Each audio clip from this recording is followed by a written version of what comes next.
joining me tonight is author Pamela Kinney. She has written more than a few books on Virginia ghost lore, and hopefully tonight she'll illuminate us on some of her favorite places. Why don't you sort of give us a little bit about your background for anybody listening who may not be familiar with your work, although I'm sure they probably come across it at one time if they're Right. interested in Virginia ghosts. Well, I start out writing fiction, which I still do. Okay. And I get published with that. It's horror, science fiction, and fantasy. I like to read that. So I figure that's what I like would like to write. So I did that. And poetry. Of course, I got published first time ever was a poem, was three poems in 1972 before I even graduated high school in a magazine. So that was kind of cool for a person that, couldn't get a job the summer before because you had to be 18 in California. And so to get my poems and get paid for it was kind of cool. But a few years ago, my editor, she's a friend, Dinah Roseberry. She's now retired from Schiffer. And she got a job at Schiffer Publishing in Ackland, Virginia. And they didn't know what to do with their ghost book division. They did everything Oh, nonfiction. So she took it over and she kind of contacted a bunch of us that were on this thing. We actually even had an anthology come out from us, Travel Guide to the Haunted Mid-Atlantic, fake ghost stories or stuff like that to do with it. And she said, did anybody want to write real ghost stories? Because she was editor in charge of the ghost book division. And I thought about it. I said, well, I grew up reading this stuff. I mean, Hans Holzer, and I knew about some Virginia stuff out in California. I mean, you hear about it sooner or later, right? So I kind of look up a book proposal because that's different than writing fiction. You have to send the whole fiction, manuscript in. Well, book proposal, you have to give them a proposal what you want to write. So I wrote a book proposal, and I added that. Well, Edgar Allan Poe is really basically Richmond's native son. He may not have been born here, but he was here real little. His mother died here, and he was adopted here, and he's got engaged, I think, twice, the same woman he was in love with, and the Stone House, which has a Poe museum, of course, has a lot of his stuff growing up. And mm. even from the messenger, his writing desk. So I said, well, he's our native son. So they went through up there, and I guess they had a meeting. That's how they do it. And I was accepted. So I wrote that book and did all that and just did it basically. And it was after that one was published, I went ahead and joined a paranormal group local. I thought, what's that else, about ghosts and stuff. Huh. And my husband and I I got a recorder. That was a basic thing, and a camera I had, which is what I used before. And, started doing all that stuff. So you could go to different places. One of them was like Evergreen Cemetery, which is an old cemetery out here in African American, which is most of it's kind of run down because it's, I guess, not owned by any particular cemetery, and a lot of family members have passed away to take care of it. So they got a foundation, I think, now for that. But you could see why it was haunted. And we had stuff going on that night and all that. And after that, I started writing, sent my next book proposal in, and because Dinah asked, and I did Haunted. I got accepted, Haunted Virginia Legends, Myth, and True Tales. I wanted to be a little different with that, not just true ghost stuff, but a lot of legends and myths and stuff. Because you grew up reading all that stuff. I mean, it's scary stories to tell in the dark. Well, those are actually legends, actually in books that I grew up reading. Yeah, I Oh, go to yeah. the library and find different stories and stuff like that. So, of course, an author took that and probably did his little twist writing of his writing, but it was still the same old stuff you would grow up reading, and different legends and urban legends and stuff to do with ghosts and all sorts of stuff. Well, And what around about year did you publish your first book or first ghost book, I should say? would be 2000, and that one was 2007. Ah, okay. 2009 was Haunted Virginia. We went 2,000 miles with that. And there's a lot more than what I have in there. I mean, you could keep going on with anything. But one of the places that definitely was interesting was uh, the big, now my brain's going brain dead, and I'll have to look at my book. I borrow my books out sometimes. remembering things or even stories when you're doing so many things. Oh, sure. Uh, Well, while you're looking up that, I should mention that in fact, one of them's on the cover that I'm going to talk about. But Dina was the editor of my first book, Paranormal Illinois, and oh, I published it back in 2009. So it was around the same time. But she was, she was great as an editor. yeah, But that was my only Schiffer book, was that one. well, I have 5 through them. But yeah, in fact, here's the pictures of one. I actually have the picture. Um, Let me find that one. The brain is brain. Sometimes that happens when I get natural bridge. Okay, It happens natural. to the Now I best get of it. us. Sometimes that happens. Left natural bridge, and well, it has a legend, a Native American legend with it.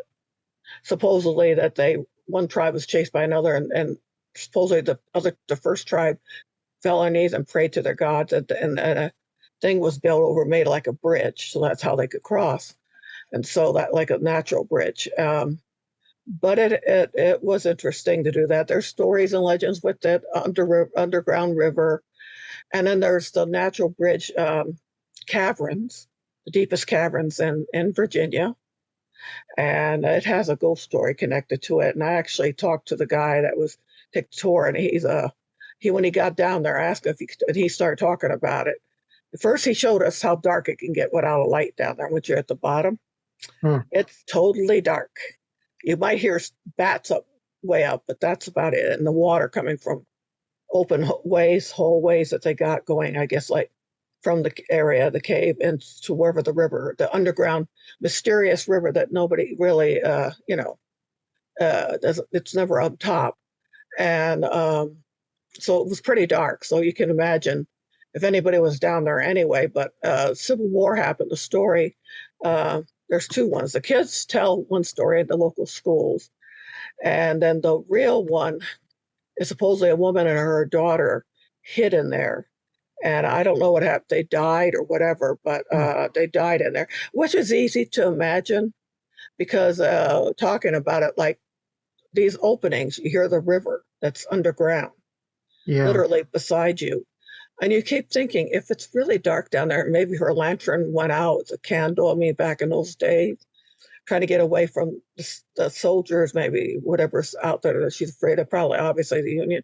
She could have went through there thinking it was a safe place to be, and her daughter her could have fell in the river and drowned. Hmm. I mean, that can lead to a lot of if you think about hauntings too. But so there's probably some basis in truth of that. But kids changed it in the high schools, like anything else, kind of made it Sure. scary. But there's also we used to be there. It's not there anymore. Once it became owned by the state, there was a old house there, a Victorian house, and the guy that took over it, he's a well-known artist. He does a lot of statues and things, and he did a haunted house thing all year round in there. But the place, I talked to people that worked at the local Natural Bridge Hotel, and that place was considered haunted. Hmm. So I kept thinking, well, that's interesting. It's a haunted house too. They actually have a fake haunted house there. So I made the joke, well, maybe you don't know who's really touching you out there. It might not be the fake. So that was another one. But the hotel itself is haunted. And they were talking. I talked to the lady in the bar, and she knew a lot of it, plus a couple other people in there. And the one that haunts it now, supposedly in the legend, there's legends. People make up stories out of something, and they change it. And the whole thing is, it's supposedly the manager died. And the manager died, and he's haunting the whole. His wife and kids are haunting the place. Well, his wife and kids died, and so they're haunting it. Well, that'd be a problem because the owners from the original time are actually in Northern Virginia, and it's a real estate company. So there's a lot of owners, and that'd be a lot of wives and kids, right? So Right. that's the urban legend that people change stories. And when you investigate, that's why I tell investigators that watch too much of the shows. So what you need to do in these books when you read them is determine the urban legends. Hmm. What is a true or not? Is there anything real there? And so when we stayed in the hotel, because we stayed there, we had to go somewhere else the next day for the book. And we left my camera. I had a camcorder then, and let it go. And it should have filmed for 2 hours, right? We went to get late night dinner and came back, and it was stopped. It only recorded about maybe a half an hour. There was no reason for it to turn off. So Hmm. that was kind of interesting. So he put it away. My husband put it away and went to bed. He sleeps like a log. And let me tell you, if ghosts come in the night and they know that, number one, I'm basically psychic in that way of sensing all my life, and that they haunt the place. It's not him sensing it, and he's deep in it. So in the middle of the night, I'm trying to sleep, and I'm trying to sleep, and I start hearing noise where the TV is, the dresser. Things are being picked up, like paper and stuff. Hmm. And I'm listening to this. I'm going, okay. There's nobody, there's no reason. So finally, I ran, got light on. I ran, I grabbed my recorder, I put it on the other bed because I had two beds in the room, and turned it on. I said, if you want to talk to me, if you got anything to say, whoever you are, I heard them, that the manager haunts this place. That's what I heard. The real, please leave it in the recorder and let me sleep, until it ends or whatever. So I went to sleep. Did they make them happy? No. In the middle, I had no sleep that night. I actually felt something like somebody was blowing on my ear at one point. Huh. I was sitting on my side near my husband, helping not. All sorts of things. Heard the bath, all sorts of stuff going on. Finally, it was like 5 o'clock in the morning. I'm dead tired. I managed to get some sleep, right? And I'm thinking, not much, but I thought, well, we got to go about Colonel, to the place we're going to this do the next thing. I said, well, go home after that, and I'll just crash in my bed, go to bed early. So I went to the bathroom, get ready to do things. It was in there when I heard the shower turn on and then the toilet flush. It wasn't ours. It was next door. Huh. And I thought, oh, someone must have been rented that room, right? Because when we went last night, it was not rented at the time. So I thought someone came and rented it. We went and my husband went out and took everything outside, packed the car so we can go to the next thing. And we went to go have breakfast at the main part of the whole main hotel building. Past that room, the things are wide open, like it is if there's nobody in it, right? There was nobody in it. There was no suitcases, no nothing. The beds look untouched. And I turned to my husband and said, who turned on the shower in that place? Huh. Who turned on, who flushed the toilet? So we went up and at breakfast, and they said that the only hauntings that I heard from when I went to eat, the lady said that nobody haunts the rooms. All Huh. they haunt is that main building, which is the manager, of course. And there was Yeah. another one, supposedly a house used to be behind there too, but she doesn't bother the hotel rooms. I said, well, I don't care what you say. Somebody was in my freaking room and they were in the room next door. It's no reason for the shower to be turned on or the toilet flush because there's nobody in that room. Yeah. You never know. But the bartender had some really weird, wild stories. I guess the manager, whatever he does, his office was down below our bar, so that was kind of where it was at. And he had I think killed himself. I remember I had to look through the book, so which is a good reason to haunt. Um, and actually, they've had a couple of people in the lobby have seen him. They point to a portrait, which he's got the portrait up there still. So they can say, yeah, that's the guy we seen. Well, like one night, she was gone, locked up, and they hear noise in there, and it's security guards in the hotel. So they kind of go in there, unlock the door to go in there, and it stopped. But they realizing, they were hearing noises, so there were one. She told me one more morning she left after that, and I came back the next morning, unlocked it. All the bottles on the wall behind her at that time is a lot of bottles, okay? And anybody that wants to play a practical joke would be spending most of the night where they were facing, the labels out front. Every one of them was turned the labels to the wall. Huh. Everyone. And she said nobody would unlock the door, and the only one would be security. Why would they want to do that? Or the person out front, does to turn it around. So things like that have happened, and yeah. So, and yes, I did have a couple of EVPs. I can't remember. I had to go through the book, but I heard things on my phone, so a male voice. So he's not supposed to haunt the rooms, none of them. But I guess somebody was there that night. Sure. Whether they were trying to communicate to me, I admit I'm psychic. I tried to deny it for a long time because it was uncomfortable. But that's why I use the recorder. I use the ghost box. I figure they can talk to me through that because really you don't know who's in your head at this point out there in the real world. So it's like, but yeah, that was pretty interesting. Huh. But Is that what yeah, brought you to Virginia, writing about this, or something else? but this is the Natural Bridge Hotel. The whole place has got sorts of stuff with it. So if any place is haunted at that point, plus they had a civil war going by their battles, so Huh. that doesn't help either. I mean,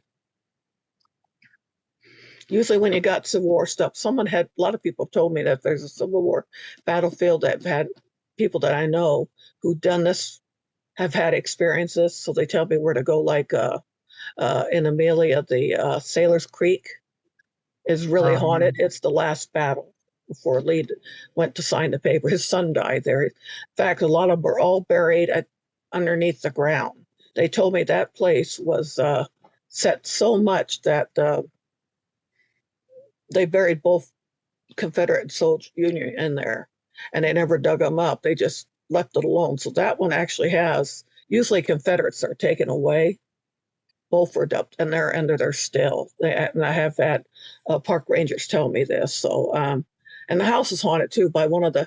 Believe it or not, that when they did it, they went upstairs. They weren't supposed to let us, and I wasn't sure if I could go up there because I'm writing a book, and they didn't want people to know. They'd let people upstairs. That's more of an office of Huh. the house.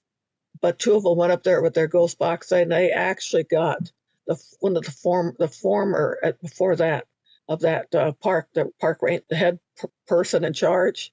He had passed away. He used to do reenactments. He's still at the park. Huh. He was up in their room talking. And one of the women that had witnessed when they hid and they saw the battle outside, and they stayed underneath in the downstairs basement because of water, and they were of course operating. Both sides were operating, using that place for a lot of operations. So they had blood coming down to the basement. She had her and her kids, but she came on there, and then another one came on, but the one woman was not very polite to them. And at one point, when I was recording an EVP session being done by my a friend of mine, I was with investigators. This was for that, and I kept it for my book too. But they were investigating it. That recording on my camcorder, there was no voice on it, nothing. Huh. So it was like someone took off. They didn't want to, and there were voices coming out of it. So, yeah. So yeah, and I actually heard voices in the woods too when we were down by the creek, because that's where the one reenactor said go there. They always had experiences down there, and they were doing stuff. And I was way by the woods at that one point when I did my thing. I started hearing voices like people in the wood. Now this is in August. The weather is about close to 95 degrees. The only idiots out there are the investigators. Huh. I can only imagine. So, you think about it. Who's going to be out there in the woods in that degree weather? Yeah, I bet the mosquitoes were something else. But there was something out there. I heard voice. I was going to tell them to go check, but then the voices went away. And we went back up to the house, and then there was a guy, a truck driver, stopping him and his wife because they wanted to take a tour of the house. But there was nobody in the park. but us. So who were the voices? Hmm. So yeah, they're still around there. That's pretty haunted. But a lot of the battlefields have a lot of stuff. I can tell you stories. They'll curl your hair. I had one I did at night because the two investigators. It was in my uh, first book, I think, Haunted Richmond, and they paid for it. It was Cold Harbor, so they got Yeah. a ranger. Back then, you could do that. Now you can't get them to do anything like that. And but they got us to take. He took us around. He was doing like a tour, so that's why they paid him. But things started happening. Twice, a woman, one of the two women investigators, held up her camera. It flashed on its own, and I saw her the one time. She didn't touch she didn't have a chance to hit the thing. It flashed. I heard footsteps behind me. Hmm. All sorts of stuff. You smell a cigar. You hear stuff, and then some of them us got like I pretty sure I got a cannon in mine. She got rifle fire. So yeah, this was at night, but it's during the day too. You can get stuff because another investigation. I went with a group, and it should be in Haunted, which is we did the other side, which is the northern part, and that's a house, and we got pictures. And she got looks like someone would like they used to film the camera. They took the pictures of all these battles. It's what you see in the old fashioned timey pictures. Sure. It's like they had that kind of camera with the thing over it. She caught that. And then Hmm. mine had two figures. One looked pretty normal. The other one looked like it had a pumpkin head. So I'm not sure what's up with that, Huh. but yeah, they were in there. So there were things caught and voices too and EVPs. But yeah, all the battlefields have a lot of this stuff. And if they're really haunted, even the daytime, if you can get one that's a quiet time, I'm pretty sure you'll get things. So Well, that's one of my primary interests is the Civil War. I have a historical background, and that period of history is something that I always have focused on.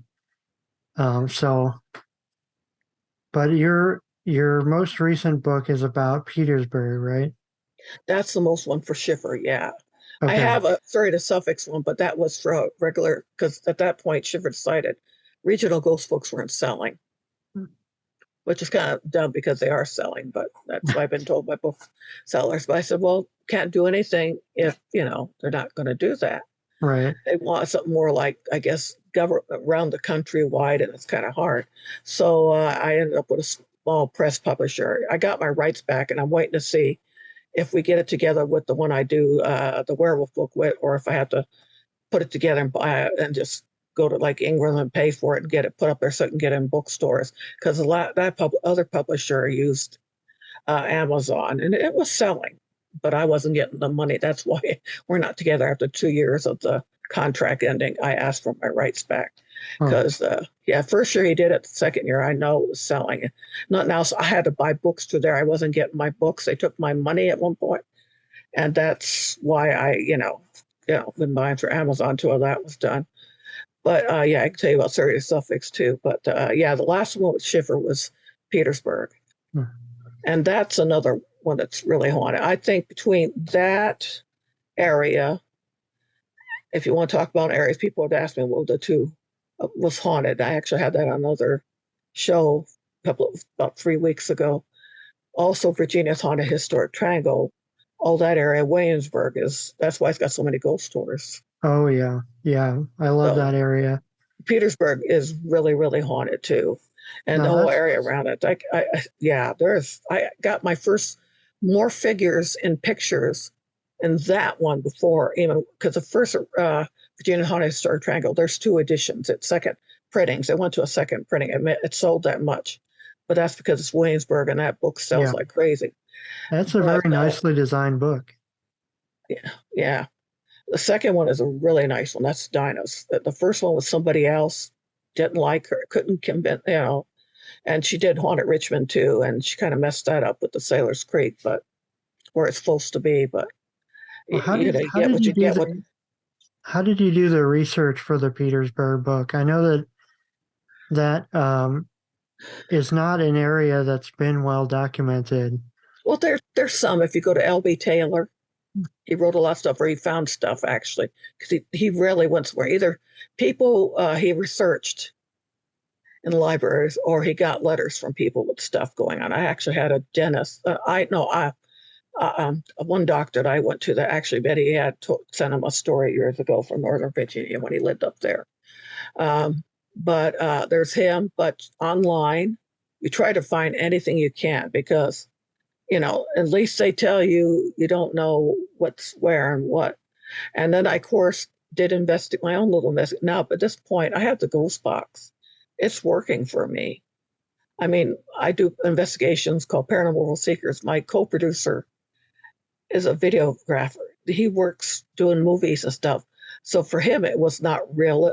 Ghosts were not real because he knows what they can do until he was around me and he changed him. Huh. I try to be honest. Whatever we hear in there, he has to hear it. His camera captures it. His cameras capture things with me. So I did investigation too. I went to different places. First, I took their ghost tour, and that was a big mistake because they're connected to Haunts of Richmond, and there's a whole history behind that. But ended up going to different places myself, made arrangements to talk for interviews because you want to interview the people that own it, right?